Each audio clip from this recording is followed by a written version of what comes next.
Oh boy, I have words to say about this topic I'm about to dive into. And honestly, I don't know to where to begin, to be honest.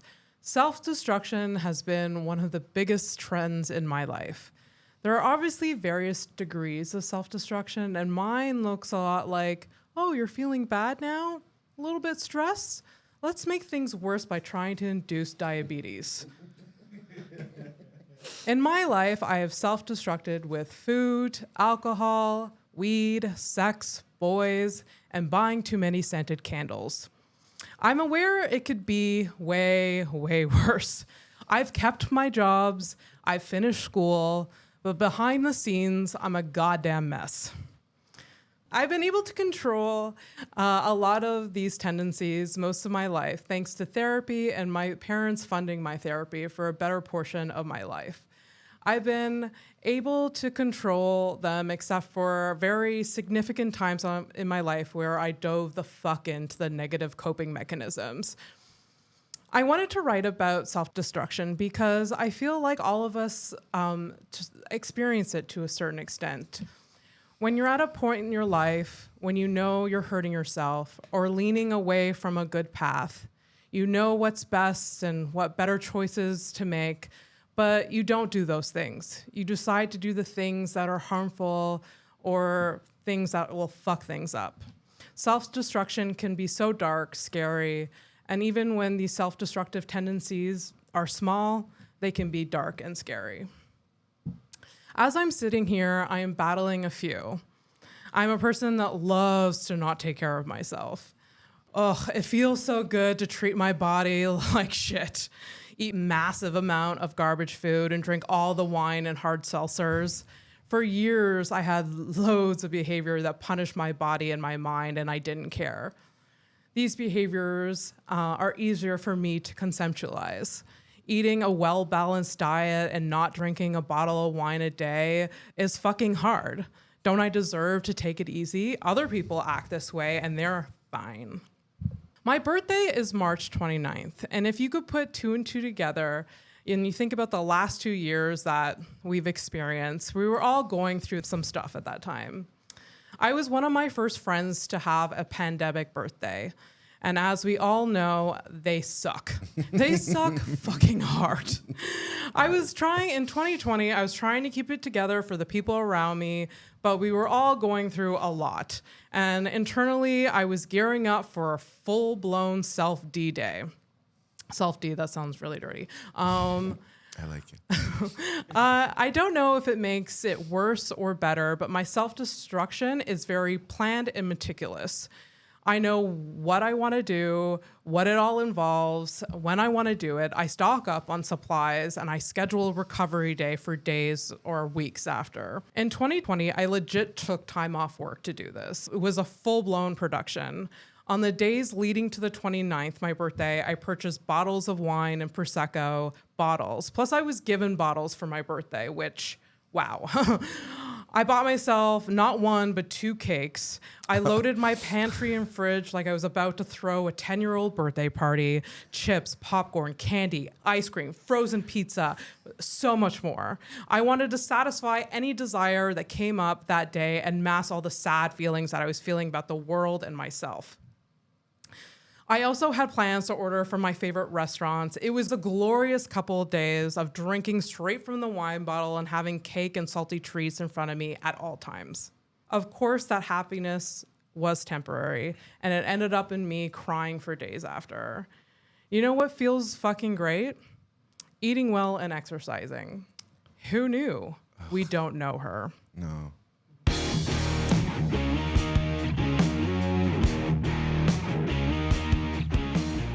Welcome to House of Stone. Welcome to House of Stone, the podcast where everyone has a story and we get into the nitty gritty of it all.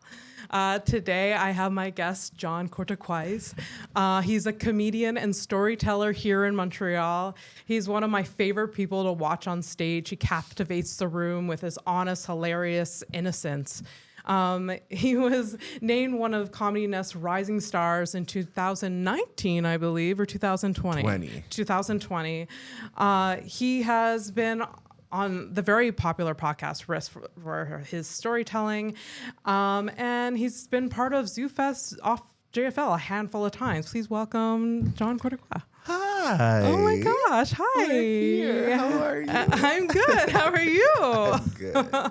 Thank you for being here. Before we get started, what are your handles? How can people find you? Yes. On Instagram, it's at John Cortocois. And for some reason on Facebook, it's John Cotroc. I don't know why. Okay. Cotroc. I should Did you change just that. forget how to spell your name yeah, that day? Or exactly. just decide to like I think I was trying to be, half the name, half the name. Or maybe so you don't want people from your work finding you. I don't know. I thought it was gonna be like a stage name, but then I realized that my full name is terrible for people to pronounce. So I thought I should go with that fully. Okay. Why is your full name terrible? Not terrible. It's terrible to pronounce. Nobody could say it correctly. Did I say it correct? Cortocois? Oh, but I love you. Oh yeah, you did. Now you did. I didn't say it right before. Cortocois. Cortocois. But in French, it's Cortocois. Yeah. Okay. But we could go either way. Okay. It's fine. Yeah. All right. But I've gotten Cococois, Cotrucus, Cotrucus. Yeah. That's hilarious. Yeah. Cotrucus. Yeah. And I say yes. Here, present. Yeah. Present here. John Cotrucus is here. Yes. Yeah. No one is as in the history of names has ever been named Cotrucus. Cotrucus. Yeah. Even if that was your last name, we're stopping this now. Yeah, we're changing the family name now. This is an embarrassing family name. We're not doing this. All right. Yeah.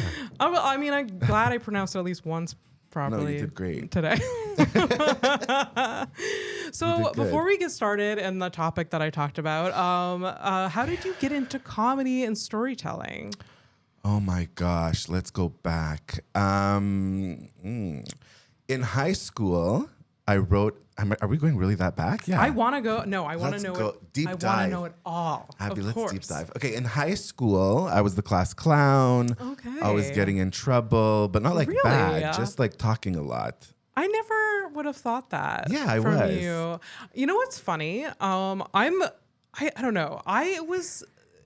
This is about me. I'm turning it about me. Well, it is yet House again. of Stone. You're telling a story. I'm like, wait, I have something to add about myself. Tell me in high school, I don't know if in your high school, but there was a yearbook in my senior year that they named people most likely to succeed, most whatever, most athletic, Apparently, I was second runner up for class clown, and I was like, bitch, who? Yeah. No way, no. I was best actor, but never did a school play.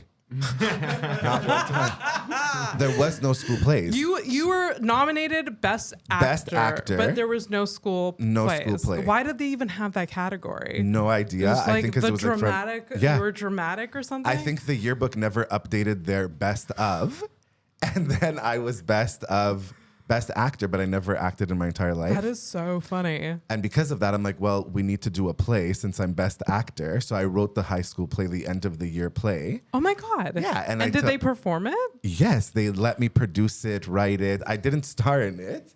You didn't star in it? No. You didn't, but you were the best actor. Best actor. I never starred in it.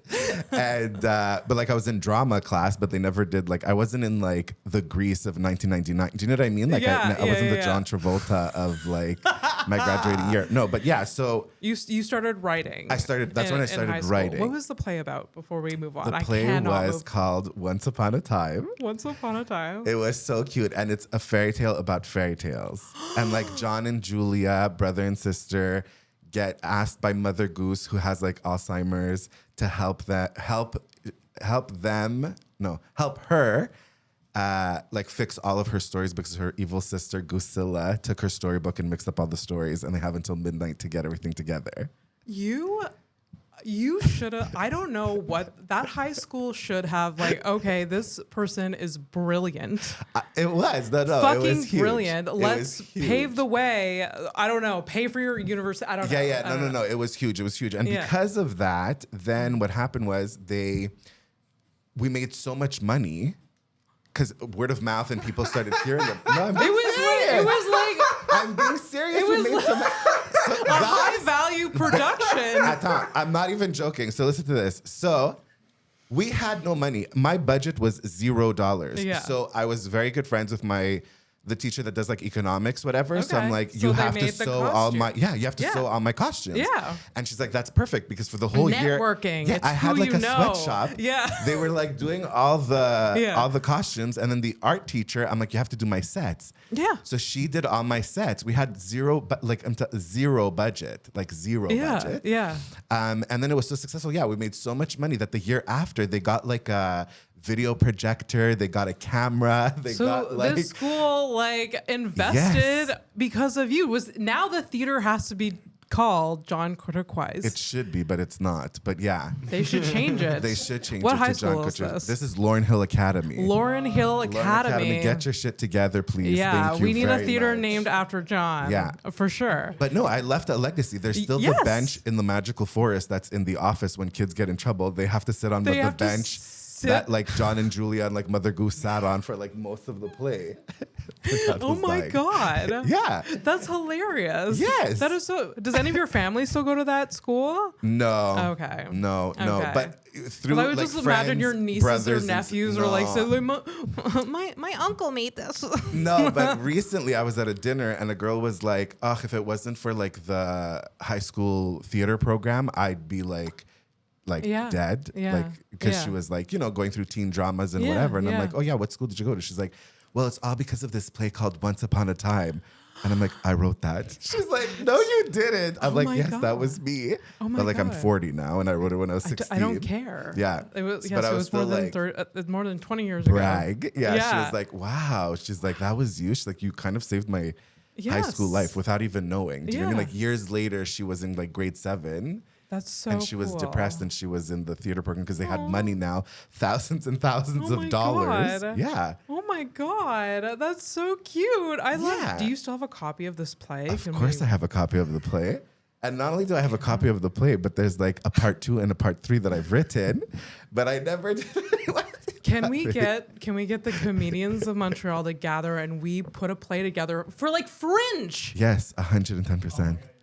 For like Fringe, and like Yes, who maybe would we you can be, like make Mother it more Goose? like PG-13 or something. No, Like, but that's the thing. Even back then, like there was the vegetarian wolf because everything's messed up in like fairy Okay, tale land. okay. So he's strictly vegetarian, but like it was almost like he was gay. Do you know what I mean? Like his Okay, family didn't accept that he okay. was vegetarian. He was supposed Yeah. to be like eating Yeah. meat and whatever. Yeah, like yeah. even for the time, I was like ahead of the game. Yeah, of course Yeah, you yeah, were. of course.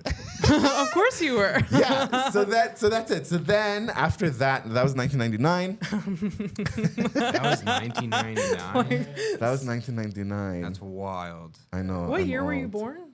You're gonna hate me. Tell me. So I can hate you. 1999. You were born in 1999 when I graduated high school. Yeah. You're disgusting. I can't look at people that were born in the No, like, that's horrible. 90s and like late 90s and 2000s. I can't believe No. it. No, negative. So yeah, graduated high school. Mm-hmm. Life, drama, blah, blah, blah. Put everything away. Okay. Never wrote again. No. No, okay. never. Okay. And then I moved downtown from Chomedy. Oh. Yeah. Okay. Okay. I broke free from Chomedy Laval. And then Okay. I Was went it to... for work? You moved downtown No, for for work? life. Like For- 'cause- for life, to get away live. Yeah, from- to get away and be Okay. gay and whatever. And Okay. And Yeah. how old were you? I was 20-something-ish. Okay. Yeah. Alright. Yeah. And then I saw the Fringe. I went to my first Fringe festival. See, this is why the play has to be in French. Okay, Yes. go on. It's Go full- on. It's going to be a Keep full going. circle moment. Yeah. And I saw this guy there, and then the same guy, Gerard Harris, I think his name was. Not familiar. British storyteller guy. Oh, okay. Very funny, yeah. Okay. And I bumped into him in Toronto, and I was with a friend, and he's like, why are you asking me about the Fringe Festival? Because I was curious just to know, like, how do you get in? Maybe to put the play, actually, Yeah. come to think of it. And he's like, what you should do just to start is you should write like a story and submit it to Confabulation. Okay. And that's Yeah. where it started. And I'm like, we'll see. I don't know. I don't think so. And then my friend was like, you have nothing to lose. Just write something and send it in. Yeah. Like, who cares? Yeah. But like after so long, Yeah. like this was like maybe 6 years ago. Okay. 6-7 years ago ish. Okay. I'm like, should I, could I, whatever. So I did, I submitted and nobody got back to me. Okay. And I'm like, if I can't make it at like a Montreal Do you know what I mean? Like a little Yeah. writing contest in Montreal. Yeah. Like, what was I thinking that I could actually make it in, you know, like in Okay, I life get and it. whatever. Yeah. So I'm like, forget it. I'm never going to write again. But what happened was I had submitted too late for that theme. For that. Okay. So then they called me and they were like, we really want you. We read your story and we want you to perform. And I'm like, no, I would never get on stage. I'm best actor that's never been on stage. I would never get on stage. Best actor that's never been on stage. Did they just because you're gay? You're like best actor has to be the gay one, right? Exactly. So I'm like, no, never. And this girl was like, no, I need to meet you. So I met her, and she like convinced me to do it. And I performed at the main line. Yeah. For the first time, and I only brought Janice, who you know. Okay, yeah. Yeah, just Janice, because I was like nervous, and Yeah. I opened my mouth and I started by saying, "Hi, everybody," like I always do at every show. Yeah. And everybody started laughing right away. Yeah. And the whole crew of Confabulation was like, "You're really funny. You should just try to do comedy." And I'm like, "No, but like I'm a storyteller. I'm not fun. Like I'm not a comedian." Okay, but your stories are very funny, Right. obviously. Yeah. So then that transformed into, can you write it shorter? Can you tighten it up? Can Okay. you whatever? Make it into a set. Okay. And I accepted the challenge. And then I did some stuff with Sid at Comedy Works. Okay. And then the first time I was at the Comedy Works, the next day it burned down. Oh wow. So me and Sid have very good luck, because also cut to a couple of years ago, I auditioned for JFL. Yes. And then a week later, the world ended because there was the pandemic. Wow. Yeah. So I can't work with Sid because the world will end or whatever. Yeah. Yes. So it's not Oh cute. no. Oh no. Yeah. So, but that's how I got started. And then it snowballed. People started seeing me, started wanting me on their shows. Yeah. Mhm. Yeah. And then I went to the Comedy Nest. I did the Okay. open mics at the Comedy Nest. And then got weekends, and then got the 2020 best of. Yeah. That's And now amazing. we're here. That's so amazing. 1999. How long was like the first story that you did at Confabulation? Like 12 minutes. 12 minutes. Yes. Okay. And I don't think you've heard it. Have you heard hot yoga? I have heard hot yoga. Okay. Hot yoga, I heard at Tinder Tales. Was a Valentine's Tinder Tales. Oh, okay. Yeah, maybe. It was, yes, it was like the Tinder Tales of 2020. It was at like L'Astral, or now like Place TD. Oh or my God. whatever. Yes. And I did hot yoga there. Yes. Yeah. That's yes. a good story. Yeah. That's really the very good. like tight Yeah. Okay. hot yoga. Yeah. Yeah. But hot yoga is like a good 12 minutes. All right. Okay. Yeah. Cool. So it seems like this has always been in you, but Yeah. finally someone convinced you. Is your family funny? Like, have you always been like the jokester of the family? My mom is very sarcastic. Like, Okay. think Roseanne Barr. Oh my God. Yeah. Very sarcastic. Yeah. Very like that. Yeah. So Like, for the racism. yeah, no, like pre-racism. Like we're talking about sitcom days.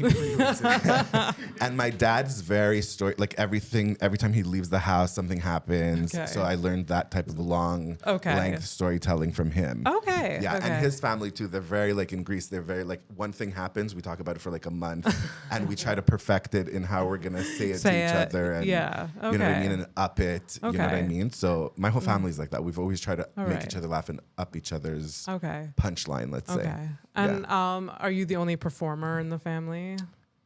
I think I am. Oh wow. I'm trying to think. Okay. Yeah, maybe a little cousin of mine sings. You're what? A little cousin of mine, she Okay, sings. Yeah, okay, but okay. otherwise, no, I'm the only Okay. All right. comedian. Yeah, That's that so gets cool. noticed at Elixir. I remember the first time I saw you on stage, actually. Yeah, it was actually at the OFFJFL show that we did together. Oh, okay, It was the yeah. first time I ever met you or like saw you on stage, and you were amazing. Yeah, I remember you being so nervous. Oh, I'm disgustingly nervous. Yeah. But I mean, I was very nervous too. Like, I was only a year into doing stand up, and I Yeah. had somehow got a Zoofest off JFL show, and I was just like, I'm going to throw up on the Yeah. stage. Yeah. But I mean, it went really well. I was really happy about it. But yeah, that was the first time. But that's me every day, all day, every time. Even when you book me for your shows, even for like Yeah. at diving, like I'm nervous every time to that level. Has it gotten any better over the years, or is it still like? I think I've managed because before it was like 7 days before the show. Oh, really? Yeah. Then I Okay. reduced it to 4 to 2 days to the Okay. day before, To the the morning day. of. Okay. Now it's like an hour or two before. That's progress. It is progress. But I wish I could walk in one day and be like everybody that like just has a drink and is chatting with people. I'm not that person either, and I don't think I will ever. Well, I mean, I kind of should chat, but then I get to a point where I'm like I know that the show's starting. I'm like, no, I got to get my head. Yeah. So like I start putting like barriers up around them and just like look at my notebook. Yeah. But yeah, the people that are just like, and then they go on stage and just they're like, amazing or whatever. Yeah. I'm definitely not like that. I have to like, even though I know my set, I know I just have to like be like, I don't know, Same. still or something. Yeah. Oh yeah. for I have to sure. rehearse it to like make myself sick. That's what works for me. That's what works for you. That's good. That's good. Well, it feels kind of weird to invite a guest to talk about self-destruction, to be Right. honest, because it's kind of like, like, hey, tell me how you fuck up your life. Yeah. Tell me how you fuck up your life. But I mean, can you relate to being self-destructive? Oh my God, all the time. Yes. Right? Like if I have one good show, then won't book another show for like a month just to say that like, you know what I mean? Just to keep myself down. What? That's so funny. But it's true. No, you just Yeah. I'm Like, going on a this high was- note. No chances Yeah. for Yeah, for exactly. failure. And then I quit comedy the day after I do like one good show because I'm like, that's it. You know what I mean? But it's so dumb. I don't know why I do that. And I do the food thing too. The food thing. Okay. I've been trying so hard because of the pandemic to lose some Yeah. weight Yeah. and like yeah. I love the people like I would talk about, this line, the lifestyle people, that it's a lifestyle. It's a I'm lifestyle. It's a I love a lifestyle. lifestyle, I and mean, I to be hate honest, them. it is a lifestyle. But it is a lifestyle. I know, but that's the thing. It is a lifestyle. But then like I'll have a salad and then the next day I'll have McDonald's breakfast because I had the salad the night before. Yeah. You know what I mean? And I'm like, oh, I'm winning. It's like there's two extremes. Yeah. Like it seems for sure. Going back to like, so I kind of get like you have a good set and then you're like, well, this is good. Let's not fuck things up. Like, let's just like, but I think it's also like, it's healthy to have like space in between sets as well. Like if that's what is best for you. But if the mindset is like, oh, I did well, better not book again. So it doesn't, I don't like, this doesn't fuck, like I won't fuck things up. I don't think that's. But it's like I don't try to pick up on the momentum. Like I do sometimes, but then I get exhausted. But like I wish I could just pick up on the momentum, do it, and like punch them out. But instead, I stop myself and then get nervous again and have the demons come out and be like, "No, you suck. That was such a long time ago. A month ago, you did well. Like now you suck." That negative narrative in your head can be fucking hard to get rid of for sure. It's so hard to get rid of. And in the beginning, I was so nervous that I wouldn't even. At the Comedy Nest, funny story. Well, not funny, but like depressing. Even when I would go to the MC to watch a movie, I would never walk by the Comedy Nest because I was that nervous. Really? Yeah, no, I'm not even joking. Like it would make me have diarrhea. Just the thought of going to see a show. This is before comedy. This is before confabulation. Oh, wow. Yeah. Just to walk by? Just to walk by, I was like, because oh my God, of the energy of the other comedians? Yeah, like that's the dream. You know what I mean? Oh, to be so at like the Comedy Nest. okay, so even before confabulation, like that was like the dream, Yes. and you're just like, I just don't need to be reminded of that. That I can't do that, and I would never do that, and I would never go to shows. I wouldn't even go to see a show at the Comedy Nest. Never. Did you see any stand-up shows? Like never. No, like no. Even sometimes in theaters, like to go see like my niece or whatever. Like I would get nervous in theaters. Oh my God. Yeah, how crazy is that? It's just you didn't want that reminder of like what your dream What I could have is. done. Yeah, exactly. What the dream was. Yeah, I my didn't want to God. face the dream ever. Okay. Yeah, Okay. isn't that That's so crazy? interesting. No, it's No, not crazy. I relate hard with that. Like sometimes there's like a comedian I really like, and like Hannibal Buress is like my favorite comedian, but like I can't not watch anything he does now because it's like that's what I want to be, and like every time I'm reminded of like that's like the difference between where I'm at and where he's at. Yeah. It could be So I like avoid I guess a depressing reminder, and like it's overwhelming for sure because you're like, oh, I have to do so much work Yes. to get to that, and so many mental hula hoops or what barriers to jump over. Exactly. But like, good for you for like, you go to shows, you do shows now. Yeah, that's now amazing. It's a completely night and day for sure. Like, if you, what was it? It was about, you said 7 years ago that you started? Yeah, 6-7 years ago. 6-7. Like, if you could tell like 10 years ago, John, like, what would you tell him? Oh my God, just do it. But just do it. Get up and do it. Like, but also like everybody's different. Some people plunge into the pool. Some people put their toe. I'm a toe person. Yeah. And I'm not a plunge into anything type of person. Okay. So, but I would have told him, just send it to Confabulation. You never know. Or to whatever writing. Or, email Comedy Nest for the open mic and just try it one time, you know? But it definitely, like, I've definitely in my life, I've definitely been like, let's put a toe in type person. But now, because now I'm like the opposite. I'm like, let's dive the fuck in. Yeah, but I love like, that. I'll fake it till I make it. Yeah. But it took so fucking long to get to that, like, to be that person. Yeah. And even now, like, I'll dive in and I'll be like, the fuck am I doing? Like, I shouldn't have done this. And all that self-doubt comes in, and it's really, really hard. But I mean, I'm glad that you submitted to Confabulation. That's God so cool. bless Confabulation. Oh my God. Is it still, like, Confabulation is still around? It's still around. Yeah. Okay. Yeah, what is Confabulation? It's a storytelling community. Yeah. So it's a production company, and there's a lot of different producers, and so it's a storytelling show. Like, we have like So we have like a comedy community. There's a storytelling community that exists here in Montreal, which I love. Like, and you and I have played in both. Yeah. So I really, really love storytelling. I think it was Fernando and I actually took a storytelling class with Jeff Gandal. Oh yes.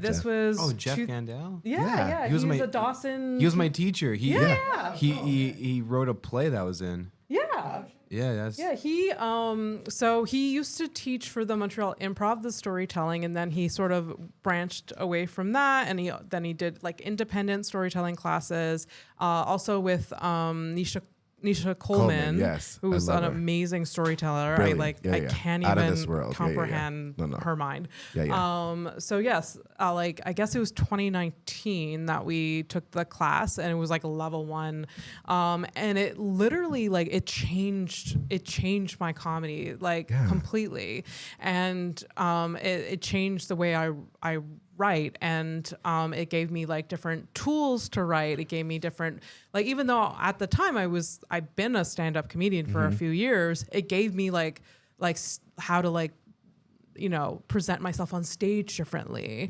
And the importance of workshopping things, where I would and different ways to workshop things, where I would just write something and say it on stage, and if it didn't work, I would just scrap it all together. But I would just be test it out on people before, or try it a different way, be kind of fearless or whatever. I also really loved in storytelling playing with a different emotion other than humor or happiness. So in my first storytelling, the graduation class, I told a story, I injured my leg 10 years ago, and I told the story of me having this accident and calling my mother and having been taken in the ambulance, and it was all this dramatic, telling that dramatic story, and me being going into emergency surgery and thinking I was gonna die and all of that, and it was just such a contrast to me going on stage and telling jokes. And then what I also noticed, sorry, I'm blabbling on about I love it. What I also noticed is that when I would have these moments of tension in the story, and you flip it and make some sort of sarcastic comment, simple, low bar stuff, people lose their mind. Yeah, for sure. They laugh so hard because they're dying for this relief. Relief, like a break. This break. So I loved. I mean, maybe this makes me a sociopath. I don't know, but 100%. I really, really, really loved experimenting with that so much. And I think part of this podcast, I do this monologue story time at the beginning. It's just for me to just use some of the stories I've written, and even though I'm not 100% performing, but like just to get them out there. So I really, really love the art of storytelling, and some of my favorite comedians, they do storytelling a lot of the time. And I saw this trend at the last festival. I think it was 2019 then, when it was actually in town, where there was a lot of comedians that would do their hour that was like a lot of storytelling based. Oh gosh, I can't even remember his name, but like there was this man that went on stage and he literally talked about sexual abuse, trigger warning, sexual abuse. And he got the audience there and it was tense. And then he broke the tension and like got us back and to the, like a more like brighter place. And it was just so beautiful to see the writing and how you can do that on stage. It was so cool. Yeah. Do you find that like comedians in general not value more, but how can I explain it? Like storytelling comics versus stand-up comics. Do you know what I mean? Like, do you think there's a divide? I don't Or is it getting better? I think it really depends on the preference. Okay. Like, I think some comedians are stuck on like, it can't be storytelling. It has to be like set up punch, or like maybe the setup is a little longer than punch. Right. But I think like it's both valued but like I find when I was in the storytelling class and among that community, they didn't really know how to navigate the stand-up scene. They're like, oh, I don't know. Like, I'm like, your story's funny. You can definitely go on at an open mic and do it. They're like, no, this is storytelling. And I'm like, no, you could, like, for sure. Yeah.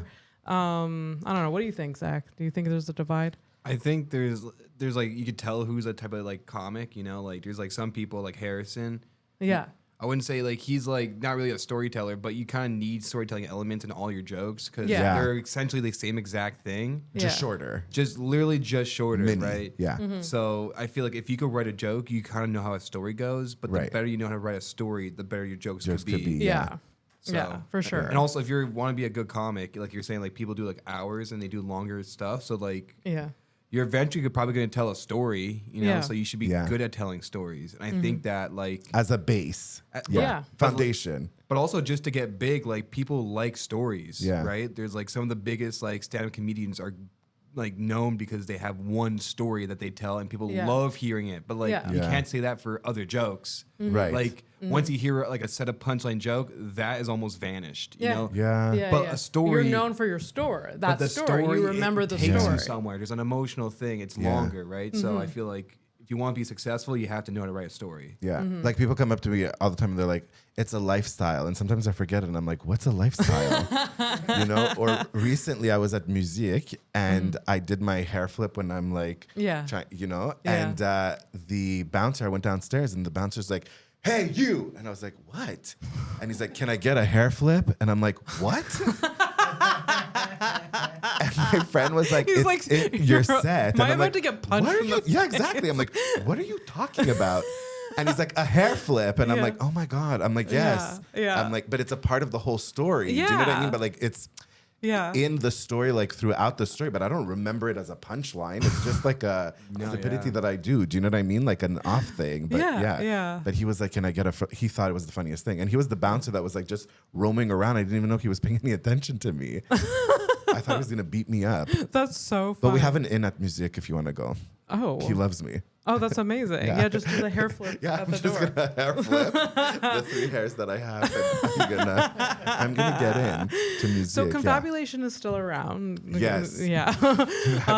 That's really cool. And I mean, you're in both worlds, like storytelling and stand up. Yeah.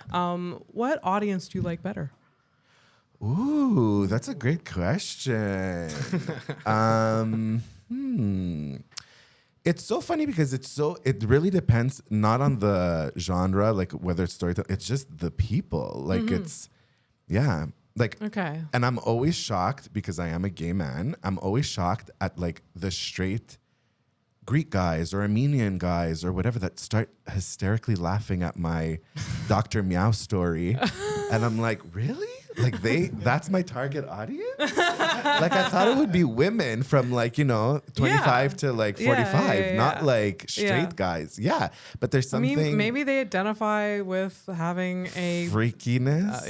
Kinkiness. That, like, I don't know. Like repels women. Maybe.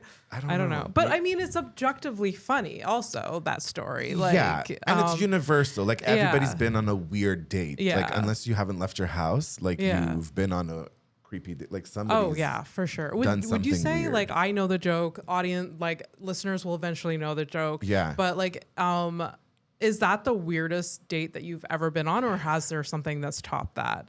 Well, there's a part 2 to Dr. Meow. Oh my God. That I have never said to anything. Can you say it right now? Can you like briefly just recap Dr. Meow? Yeah. It's a guy that I went on the first date with, and he licked my face and meowed like a cat and said that he was a cat. Yes. And he had a kitty litter box in his house, but he didn't own a cat. Yes. Yes. Yeah. So that was. Yeah. Zach is being a better interviewer than I am right now. I'm like, give context, Abby, for the love of God. Jesus Christ. That's so funny. But yeah, no, he was, But you also, I feel like when freak things like that happen, I feel like to each their own, not a problem. Yeah. But maybe wait like date 3, date 7. 3. Give some talk about it. Yeah, like talk get me about in, it. get me like, invested. Hey, he did bring you to his place, so maybe he couldn't hide it, so he just dove right in. No, he dove right in. Yeah, he was not a tippy toe person into the realm of like creepy and like kinky. Yeah, I mean, there should be a conversation. If it definitely, like, universally, I think for kinky stuff, there definitely should. And I'm not like, this isn't like, I'm not saying absurd things right now, or like, I'm not shaming any kinky I'm not shaking people. ground here, but like, yes, like. Talk as about simple even as like, are you a dog person or a cat person? Yeah. Like start slow. Yeah. You know what I mean? Oh, I'm into cats. yeah, exactly. Because I would have said I'm a dog person, and then maybe he wouldn't have meowed and licked my face. Yeah. And you know what I mean? Said that he was a cat. Yeah. Yeah. That's so strange. It's so Elspeth was here strange. last week and told us a story about being on a date, and so this man was just singing on the date, like Disney songs, and like she couldn't really. Anyway, so there's a part 2 to the cat story. There's a part 2 to the cat story because I gave it a second chance. You gave him a. I did. Did you do it for the story? I did it for the story for sure. I did it for Oh the my story. God! Of course. But I kind of fell into it. It wasn't even my doing. I was at a party in the building. A friend of mine lives in his building. I can't believe I'm saying this to you. And he's like, I'm not gonna for the world to hear. So I'm at this party. It's a rooftop party. Mm-hmm. He's there because he knows my friend that they all live in the same building. Yeah. Rich people, rich building. Mm-hmm. There's no water. No water. No water. No one got a case of water. Not one no bottle tap? of water. There's no tap. Unless I go to the bathroom for like a sink and like splash water into my mouth, there is no water. There's cheeses from like Narnia that are like, you know what I mean? Like the most expensive Rich people only cheese. drink wine. Only drink 100 bottle wine like, and Perrier. I can't drink Perrier. When you're thirsty, you need, for me, I'm sorry. Am I? What do you mean? You're sorry.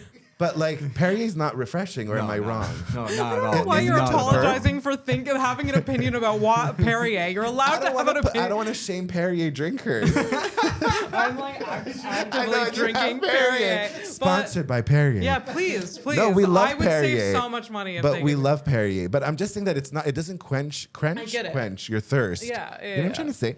So I'm dying. It's a summer day and I'm dying and I just need, there's Coca-Cola, there's, like you said, the $1 million bottles of wine and champagne and whatever. Yeah. There's cheese that makes you salty and thirsty. There's capricoli and all the meats and whatever. And I'm like dying. All the salty treats. All the salty treats, water. crackers, no water. There is zero water. So I'm dying of thirst, and you could see in my face that I'm like really not happy about this. Like I'm getting annoyed now, and I'm going to leave early because I need a fucking bottle of water. Yeah. He's there. He's like, what's wrong? I'm like, I'm very thirsty. Okay. He's like, why don't you come downstairs to my apartment? I have water. Yes. And I'm like, I am so thirsty. I'm gonna go. Now, did he think that this was a, you know, like code word for sex? No, I'm thirsty. You're dying of, you're dehydrated. You're about not for the D, but for actual H2O. So we go downstairs into his apartment, and he's like, I'm gonna just go to the bathroom 2 seconds. I'm like, sure. I'm so thirsty that I'm going through his cupboards to find a glass to put water. I'm not even kidding. I can't even wait for him. Like my mouth is dry. Like I'm dying. Yeah. And he gets out of the bathroom like a cat. Sprints out like a cat. Like very silently and like creep. Like what's it called? Was You know he what I mean? on all fours? No. Okay. My God, no, he wasn't on all fours. I thought but that was the... when I say it on stage, he will be on all fours. But he like ninja-ly came where I was, and I'm filling up my glass with Brita, and he whispers in my ear. Hadn't noticed him there, and he whispers, and I'm not lying to you. Oh no! Are you scared? Yeah. Yes. I'm fucking scared. I'm terrified. Who says that? How is that like flirting? Are you scared? Are you scared? I'm putting a glass of water. Why would I be scared? You freak of nature. Yeah. Oh my God. Yeah. So I guzzled the water. Yeah. And I left. Yes. Yet again, I ran out. Are you scared? Are you scared? Why would you say that? That's not a pickup line. It's not a Are you pickup line. I'm just scared? trying to. What was the end game? Like he wanted you to be scared. Scared, Cats yeah. scare other cats? Yeah, maybe like the thing or whatever. I don't know. That's like so like he's like shook. Are you okay? I'm trying. Like that's like. You broke Zach's brain. I broke Zach. You I broke broke Zach. Zach's brain. Guys, I broke Zach. He's literally like It's like he's like proud that he's like creepy. So, yeah, he's proud of Yeah. it. It's like in like, you know, Okay. 50 Shades of Grey, like Yeah. he shows off that sex dungeon. You know, it's almost Yeah. like it's scared? You're acknowledging that this is weird, but also you're knowing that you're doing this to someone. yeah, like maybe that's another kink, you know, like to Yeah. scare somebody. Cat and power dynamic thing. Yeah. That's That's, yeah. Anyway, so on our third date, no, Oh my God. we had sex. we had sex. So I fucked him. But no. I ran out. No, I ran out. Yes. And I went upstairs, and I'm what like, was like the departing words? That's what I want to know. Like, I'm like, yes, I'm scared yes, right I'm now. scared. I'm like, are you okay? Goodbye. Like, who says that? That's what I Yeah. told him. I'm like, who says that? Are you okay? Yeah. And he's like, oh, come on. And he was like, kind of like, you know, thrusting towards me. And I'm like, this is not thrusting towards me. Thrusting. Like, thrusting to, yeah, like thrusting. No. Yes. Thrusting towards me. And I'm like, no. I'm going back upstairs. Thank you for the water. Yeah. And I told off my friend, I'm like, might purchase a case of bottles of water before I get killed downstairs and chopped up into little pieces because John vanished. You know what I mean? Like, where's John? We don't know. He's held captive in room whatever, in condo 407 or whatever it was. Oh my gosh. Yeah, Abby. And you're like, so he's mutual friends with A friend of mine, a yeah. friend. Okay. Yeah. Okay. And he doesn't know that you have this story on stage. No. Well, you never know. No, and the worst thing is that in the beginning, I used to be very detailed. Yes. Until one day I saw a video, somebody recorded me at, remember Emma used to do Tinder Tales at that basement, like Stranger Things, creepy basement place, Psychic City, Psychic place. Psychic place. I Psychic don't remember. City, like They have a underground. library. There's a library back room or something like that. Something, yeah, but it was like underground and there was like little Christmas lights. Anyway, somebody videoed, not important, I don't know why I'm like painting you a picture, but like somebody videotaped me there, and in the audience, when I play it back, you hear two different people go, I know who it is. So ever since then, I'm like, I very much cut it to, and now with this story, for sure, they're going to know who it is. But doesn't matter. But because how many rooftop millionaire condos have I gone to? Yeah. Not many. No, you go to them Don't every expose yourself weekend. like that. Whatever. It is what it is. I'm famous now. People at Elixir know me. Yes. So That's true. Yeah. So I've reduced it to very little details. Very little detail. Yeah. Okay. So no, he does not know. Yeah. So unless somebody's told him, but I yeah. don't think so. So when is like part 2 coming out? Like when are you gonna start performing part 2? Or do you need like a longer set? Do you need like a longer set? Like, I feel like I feel like maybe like in some time. like a 15-minute set, and then you can go to like part 2. Exactly. Okay. Yeah. Okay. All right. I'll find you a 15-minute set because I need. You want to hear that? I need to hear it. Okay, but that's good because that'll challenge me, and then I'll do it for you. Like I would never sit there and write it for myself, but I would write it for you if you put me on a show. Of Okay, course, that's good. of Okay, course, of okay, we'll do course. that. We'll do that. So I mean, we're talking about dating. Has there any time that you've like been dating that like you know that you've been very self-destructive? Like you knew like, okay, things are going well, but I'm gonna fuck the things up. Oh yeah, when I Really? like go and I like the person's Instagram and I heart everything like 37. You do that? I do that, but then I realize that that's psychotic. It's a little bit, yeah. It's psychotic. It's a turn Everyone is going on their Instagram. Yeah. Like if you meet someone you like, Yeah. you like no doubt you will go deep. Yes. On their deep. But like you don't one want you picture. don't want to see you don't want to leave a trail. No. You don't want to leave a trail because No. then you're like, No. oh. Because like I'm like so hypocritical because if like someone did that to me, be like, well, I looked at all your photos, but I don't. If you're liking mine, like, are you a crazy person? Like, But see, I find it's cute. Like if guess. somebody blitz liked my entire Yeah. Instagram, I'd be like, who is this? I guess But when so. I do it to people, they don't like it. And like there's proof in the pudding. Like people do not like it. okay, Yeah. They block me. oh no, Yes, they block me. Yes. no, And I'm like, okay. oh, okay, that was too much. Okay. That when Yeah. you deep dive and you heart Yes. everything. Yeah.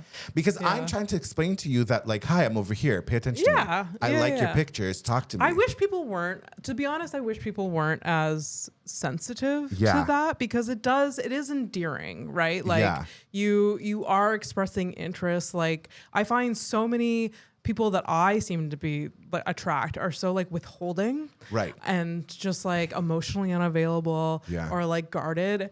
And so like if they are just real, then Yeah. I would be like, oh, this guy is nice. But then like, there's I like also you. there's also a point where you cross. Like if you're liking my photos from my trip to Ireland in 2016, sick. You're a I'm little like, sick. I know you went down like you scrolled hundreds. You scrolled too much. Hundreds of You photos. scrolled way too much. You Yes. had a lot of time on your hands. Yeah, to do so that. it's a Yeah. little intense. It's No, a I little- get it. But then if it's the right person, it's the right. It's like, oh yeah, Right? that's Yeah. so cute. Exactly. Yeah. It's so funny that one thing could be such a turn off, and then at the same It's time, so if you like funny, them, right? you're like, I love his snoring or whatever it is. I you know. I feel like Like licking someone's face. Yeah, exactly. But that's the thing. There's for sure a person for him. I'm Yeah. sure somebody else would have been like, lick it harder or whatever. Do you know what I Yes. mean? I Or am yes, I am scared. Scare me more. You know, like God. yeah, exactly. But like, ooh, ah, boo, or whatever. But like, not me.